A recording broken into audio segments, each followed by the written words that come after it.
I'm sitting here with Michelle. How you doing? I'm fine. Another day. Yeah. Do you want to just give me a little history about, where you're from, how old you are? Just a little. I'm 39 years old, 40 in October. I'm from Kensington. Okay.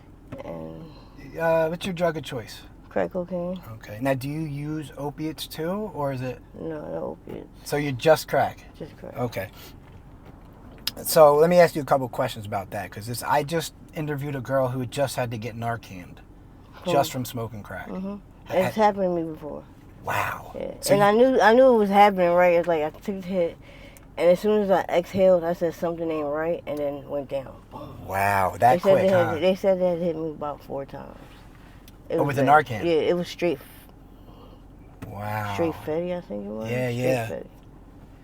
My God, it's so scary It as a is. crack user, your body's not used to those opiates, and fentanyl is about as strong as they come. Yep, and I think it was straight Fetty too, because it was the only rock, and I bought about 6 of them, because it was about 6 of us sitting and smoking together, right? Yeah. And I like shake, so I took the shake rock, what I thought was rock. So that was probably all fentanyl It was shake all too. all Fetty. Man, you're lucky you did that around people. Mm-hmm. Especially people who knew what they were doing, like knew how to bring somebody back. Yeah. Mm-hmm.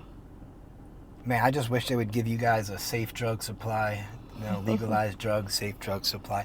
So how long have you been homeless for down here? I'm not actually homeless. Okay. I just like to hang out in the streets. Oh, I get that. I used to, that's how it always was for me when I was down here. I always had a place I could go to. I mean, I have my own apartment out Southwest. Oh, okay, okay. That's good. That could be hard to get to, though. It's just takes up a lot of time. It's a pain in the butt. What, it take about 45 minutes on a bus or something? Yes. Gotta take a couple different buses. Just the train and trolley. Yeah. I was supposed to go out to Southwest to interview some people there. I haven't gotten out that way, though. Maybe this weekend I will. I don't know. Do you have any desire at all to get sober? I do. I actually do. And I don't know. Sometimes I just sit back and I won't think about smoking, and I got my coloring book with my markers, and I just sit there and occupy my mind on something else. Yeah. But then that second, and I'm up and out.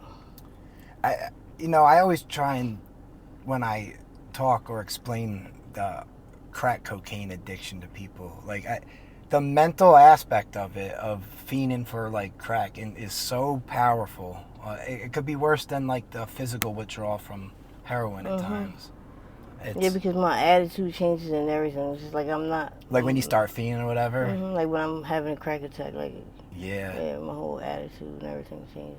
Yeah, I've done some things I'm not happy about fiending for crack before, Well, I'm kind of over that stage because I've been smoking for so long. Sure, yeah. So it's just the whole attitude. Yeah. That's all. Yeah. Now, do you, if you decide to get or try to get clean, do you know where to go or who to reach out to? Yeah. Well, I mean, I'm a part of the Pathways program. Oh, okay. So I'm pretty sure they'll help me. Oh, absolutely, yeah. Oh, so is that how you got your housing? Yeah. Oh, okay. They will absolutely help you get clean. How long, let me about that process with Pathways real quick. How long did it take you to get the housing?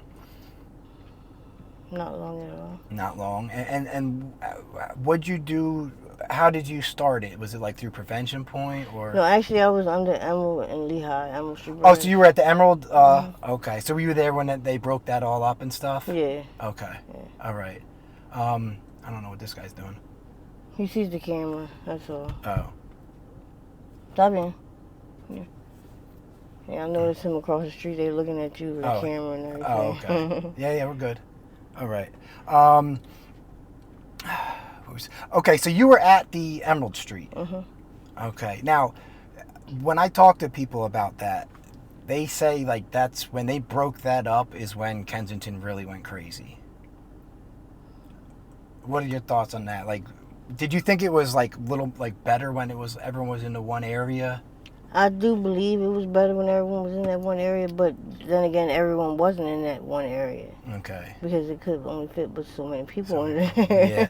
Now, I was still pretending that Kensington didn't exist at that time in my Okay. life. I was up in Bucks County. 'Cause when I got sober, I went to a recovery house in Bucks County, and I stayed up there, and I just pretended none of this stuff existed.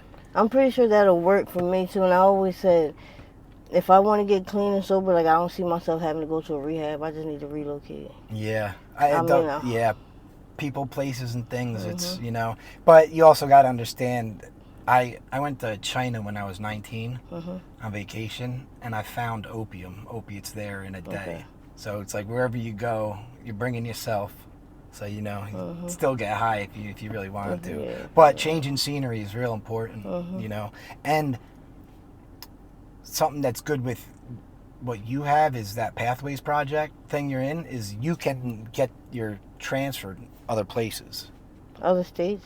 Absolutely. You can go, you can go to Bucks County. You can go anywhere you want. With, you have to. How long have you been through Pathways for? 4 or 5, about 6 years. Oh wow, yeah. I think it's like a year.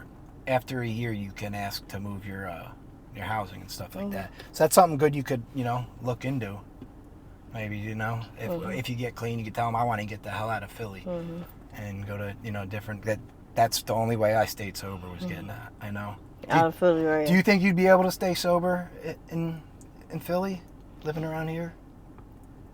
After I become sober. Yeah. Elsewhere, I can And then come you can back. back, Yeah, I can come back. Yeah, you could do that. I don't know if maybe like getting sober initially down here. No, because there's always a way to get to where I want to go to get my drug of choice. Yeah. I can always hop on a train. I can always have somebody come pick me up or have somebody drop it off. Yeah. That's the thing with me when I moved up to Bucks County. It was still I just had to hop on a train or whatever, but it was an hour. It took an hour to get. That's enough time to think about it and hopefully like, all right, you're being an idiot, Jeff. Let's go on. So, yeah, all right, that's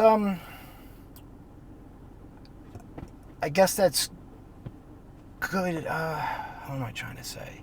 So you still you don't know where to reach out or like for the rehabs or something. You say you'd have to go to Pathways to do that, or like Prevention Point does it. You ever been to Rock Ministries? No. No, down here, any of those places. Or if you go to, you ever see the Yellow Jackets up here, the SEPTA people at the hunting station? Yeah. You can talk to them and they'll have you in a rehab that day. Yeah. Yeah, it's just you just gotta want to go. That's that part. All right. Well, listen, I really appreciate you taking the time to do this. And if I see you in the future down here, can we stop and do follow-ups? Yeah, I like to stay in touch with the people I interview, and my hope is that one day you guys will want to get off the streets, and I'll be there to help if possible. No doubt. All right.